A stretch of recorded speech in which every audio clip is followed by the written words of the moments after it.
Real stories, real people.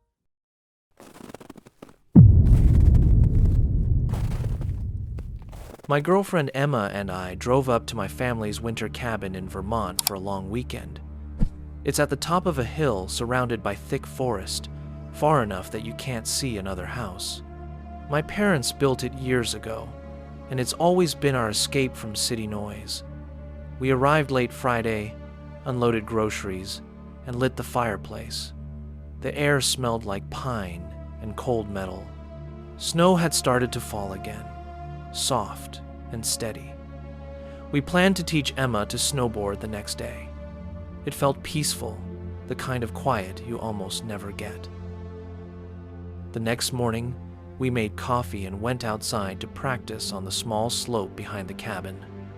The snow was thick but perfect for learning. We took turns sliding and falling, laughing the whole time. Around noon, while we rested, a man's voice echoed faintly from the woods, a drawn-out hello.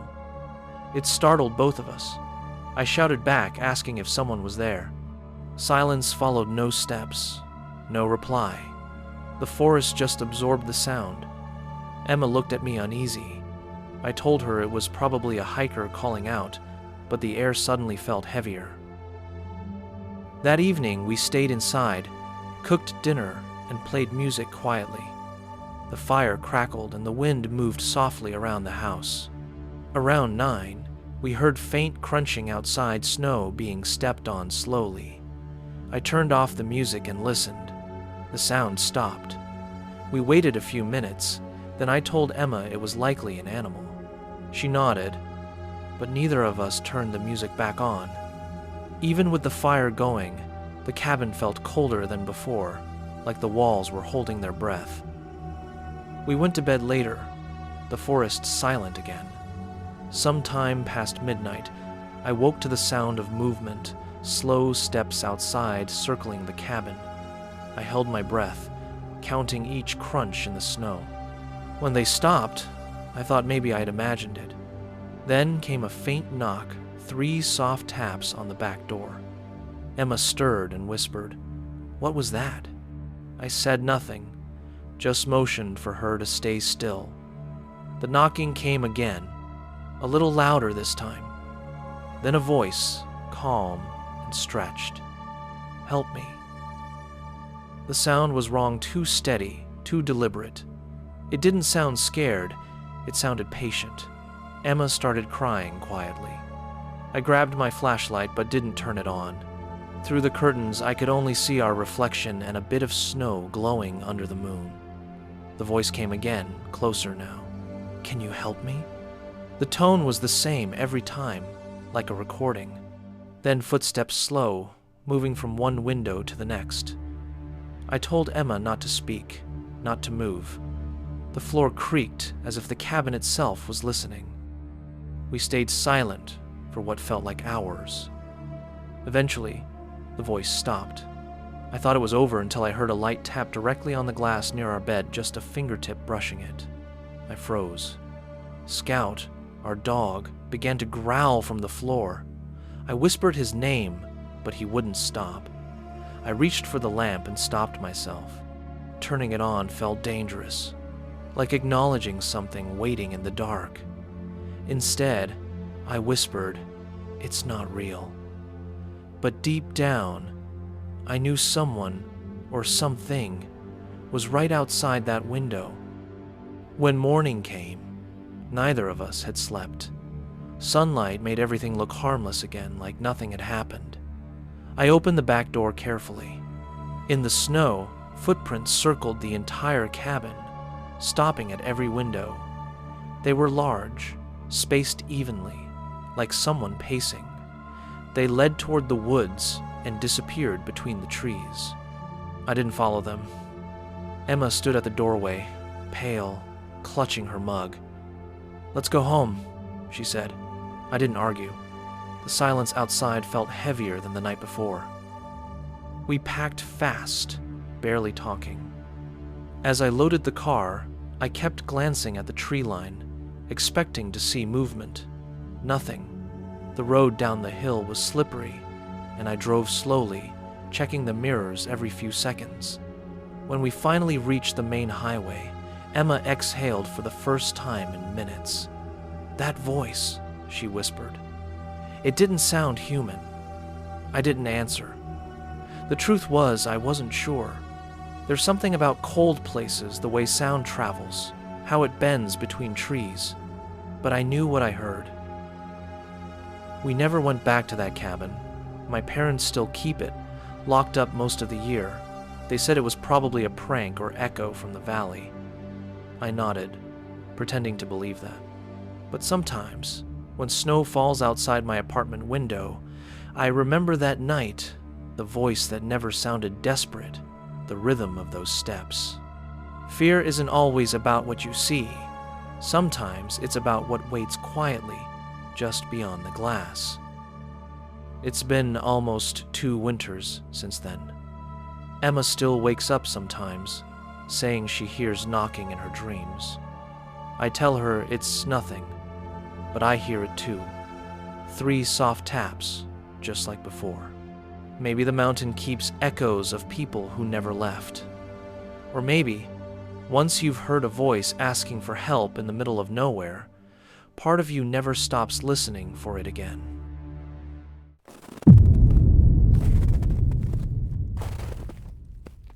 When my father passed away, the lawyer told me he'd left me his cabin in northern Idaho, near Priest Lake. I hadn't been there in years, not since our family stopped spending winters together. After the funeral, I decided to take a week off work and drive there with my dog, Scout. The road was empty, lined with snow-covered pines. It felt strange being alone, yet peaceful. I thought the trip would help clear my head. I didn't know the quiet up there could feel heavier than grief itself. The cabin sat on a small hill overlooking the frozen lake. It hadn't changed, same dark wood siding, same metal chimney. Inside, the air smelled of pine and dust. There were still coffee mugs in the cabinet and one of Dad's jackets hanging by the door. I started a fire, unpacked groceries, and played with Scout in the yard until sunset.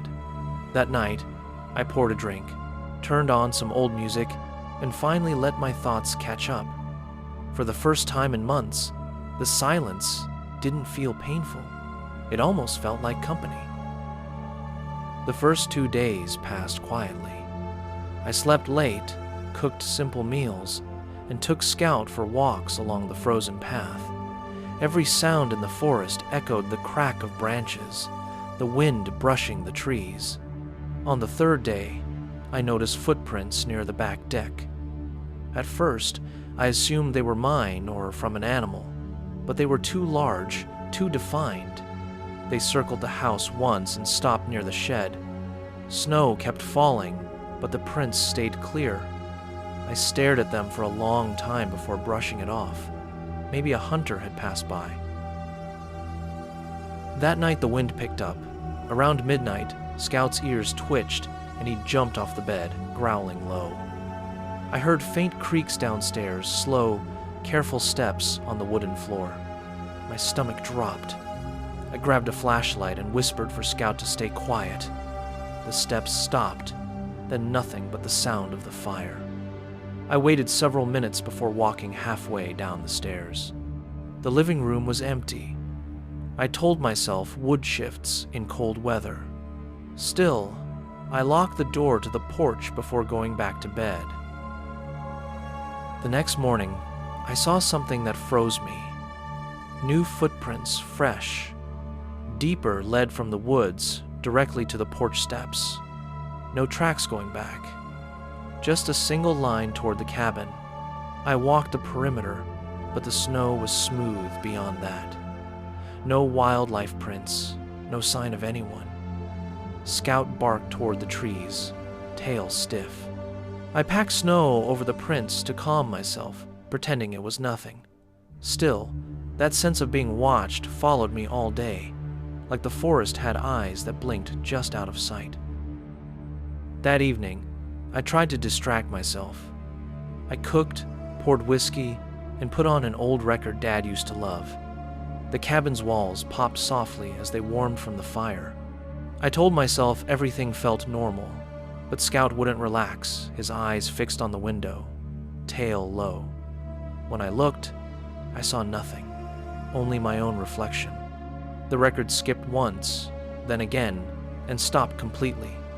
The silence that followed felt thick, like the room itself was waiting for something.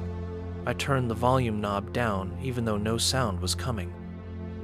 Later, lying in bed, I heard slow, deliberate footsteps above me on the roof. Not the scurry of animals, but measured human steps, one after another.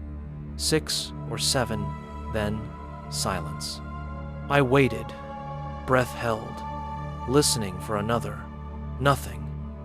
Scout whimpered softly and hid behind the bed. I wanted to believe it was snow sliding, but deep down, I knew it wasn't. Still, I refused to look outside. Curiosity can be dangerous when you're alone in the woods. I tried sleeping, but a new sound started soft tapping against the sliding glass door upstairs, as if someone was gently testing the lock. 3 slow taps, a pause, then again. Scout growled, but didn't move closer. The urge to peek through the curtains was strong, but my father's voice echoed in my head from childhood. If you hear something outside, you stay put. I listened instead. The tapping continued for a while, then stopped. Eventually, exhaustion won, and I drifted off. Morning sunlight spilled through the curtains, and for a moment I thought it had all been a dream. But outside the glass door, the snow was disturbed, long, deep impressions, as if someone had been crouching there for hours. I packed up everything that morning. I didn't even finish my coffee. Scout waited by the door, ready to go. As we drove away, I checked the rearview mirror one last time. Nothing but white hills and dark trees behind us. Still, I couldn't shake the feeling that something had watched us leave. Back home, I told myself it was grief, stress, imagination, all the easy explanations. But sometimes, late at night, I still wake up hearing faint creaks above me, like steps on a roof that isn't there. I never sold the cabin. It sits empty by that lake, collecting dust and snow. Maybe one day I'll go back. Or maybe it's better to let it stay quiet like Dad, resting in the kind of silence he always loved.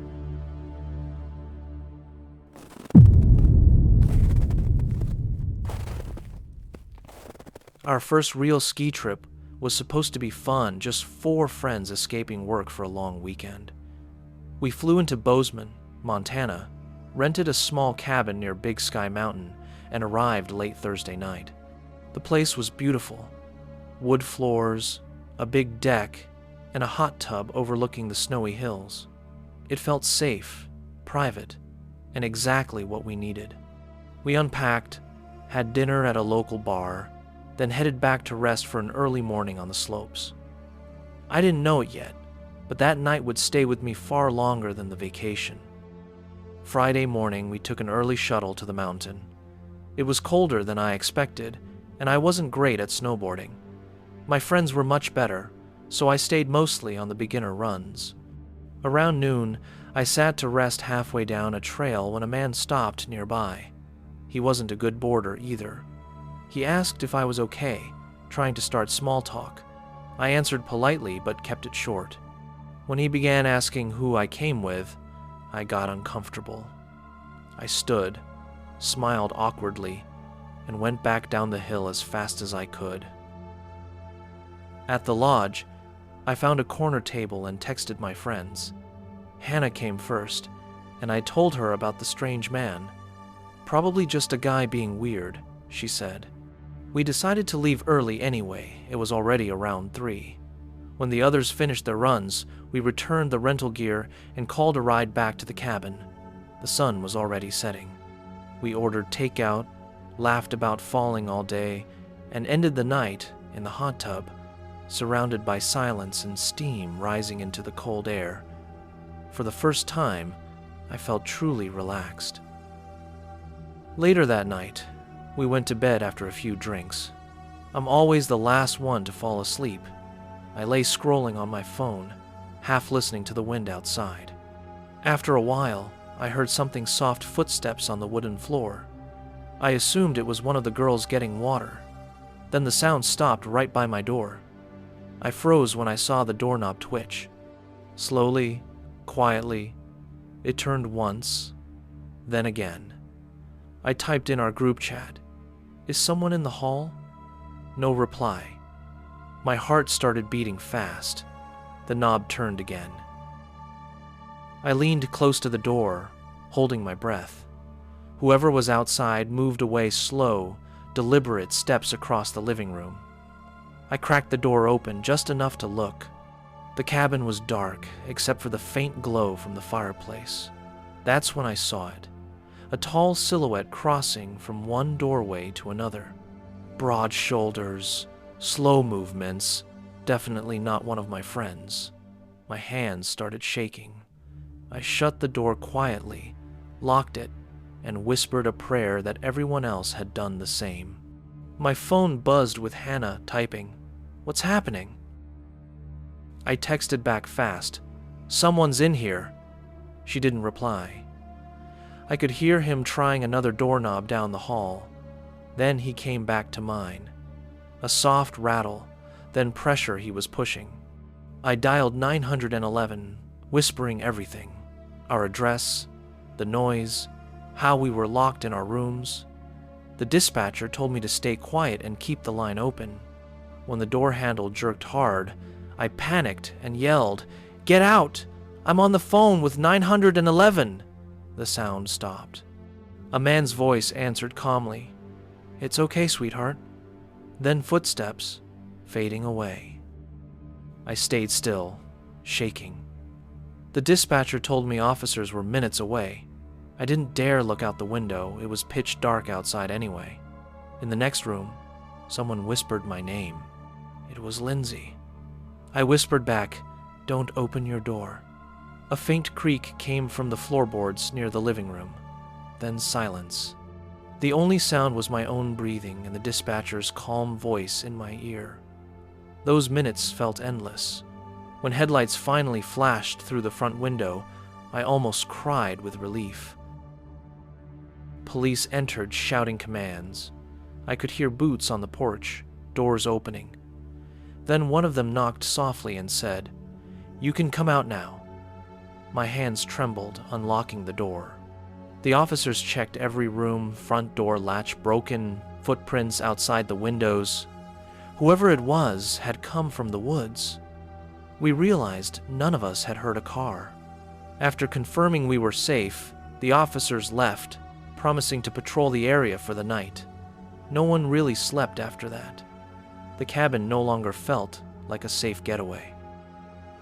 In the morning, the scene looked worse. Clear prints circled the cabin, some leading toward the trees. The lock on the back door had marks, maybe from a screwdriver. We packed quietly, none of us talking much. On the way to the airport, Hannah said, "Do you think it was that guy from the mountain?" I didn't answer. Maybe it was, maybe not. All I knew was that whoever it was had been inside long enough to try every door. That thought stayed louder than anything else. Back home, I couldn't sleep for weeks. Every noise in my apartment made me tense. People talk about fearing ghosts or monsters, but what I learned that night is simpler and worse. The most frightening thing is another human being when you don't know what they want. Whenever winter comes and I see snow outside my window, I remember that cabin in Montana and the sound of someone quietly turning my doorknob in the dark.